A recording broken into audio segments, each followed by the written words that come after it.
কিন্তু মুশকিল হচ্ছে যারা এই প্রশ্নগুলো তুলবেন তাদের পক্ষে মুশকিলের ব্যাপারটা হচ্ছে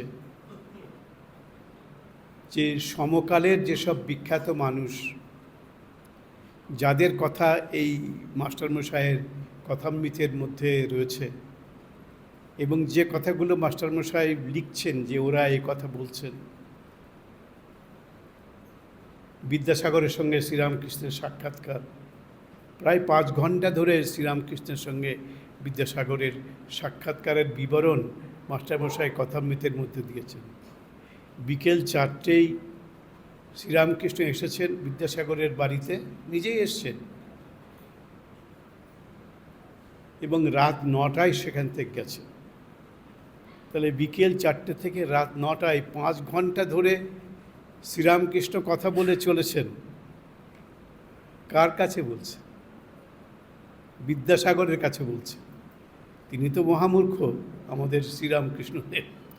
পড়াশুনো তো ওই অল্প একটু গেছিলেন, ওই আমাদের আজকের আপার কেজি আমরা বলি, এই আপার কেজি অবধি তিনি গেছিলেন, তো তার বেশি তো আর যাওয়া হয়নি।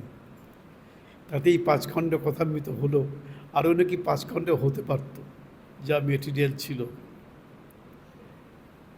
তো সেই বিকেল 4টেই বিদ্যাসাগরের বাড়িতে প্রবেশ করেছেন শ্রীরামকৃষ্ণ, অনিমন্ত্রিত, অনাহূত, কেউ ডাকেনি তাকে, নিজেই চলে গেছেন।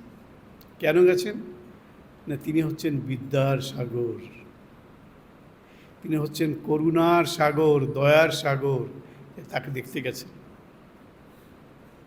ভৌগোলিক দিক থেকে বীরসিংহের জন্মস্থান, এই শ্রীরামকৃষ্ণের জন্মস্থান কামারপুকুর, আর ঈশ্বরচন্দ্র বিদ্যাসাগরের জন্মস্থান মেদিনীপুর জেলার বীরসিংহ গ্রাম, কাছাকাছি, খুব বেশি দূর না। জানতেন বিদ্যাসাগর তখন তো জগৎ বিখ্যাত ব্যক্তিত্ব, তার নাম জানতেন, তার কথা জানতেন, গিয়ে হাজির হয়েছেন।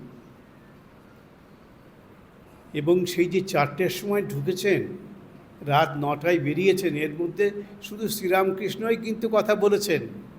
যদি কথামৃতটা আপনারা পড়েন দেখবেন সেখানে বক্তা হচ্ছেন একজনই, বিদ্যাসাগর বক্তা নন।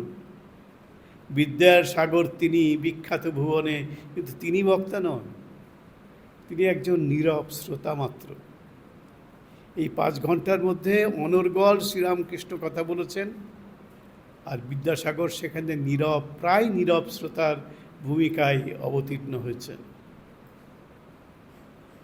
একটি দুটি কথা বলেছেন বিদ্যাসাগর, কি কথা বলেছেন সেগুলো চমকে দেওয়ার মতো কথা। শ্রীরামকৃষ্ণ কিছু একটা কথা বলছেন, তারপরে বিদ্যাসাগর সেই প্রসঙ্গে বলছেন, আজকে একটি নতুন কথা শিখলুম। বিদ্যার সাগরকেও নতুন কথা শিখতে হচ্ছে ওই মূর্খ মানুষটার কাছ থেকে, তো লেখাপড়া শেখেননি সেই অর্থে। তাই বিদ্যাসাগর বলছেন আজকে একটা নতুন কথা শিখলুম, অথবা বলছেন আজকে একটা নতুন কথা শুনলুম। অর্থাৎ বিদ্যাসাগরকেও নতুন কথা শিখতে হচ্ছে, নতুন কথা শুনতে হচ্ছে। এই নিজেই বলছেন আমি তো মূর্খ, আমি তো মহামূর্খ। শ্রীরামকৃষ্ণ বলছেন নিজের সম্পর্কে যা খুশি তাই বলেছেন, তাতে আমরা কিছু আপত্তি করছি না। স্বামী বিবেকানন্দ তো 1 ইঞ্চিও জমি ছাড়তেন না।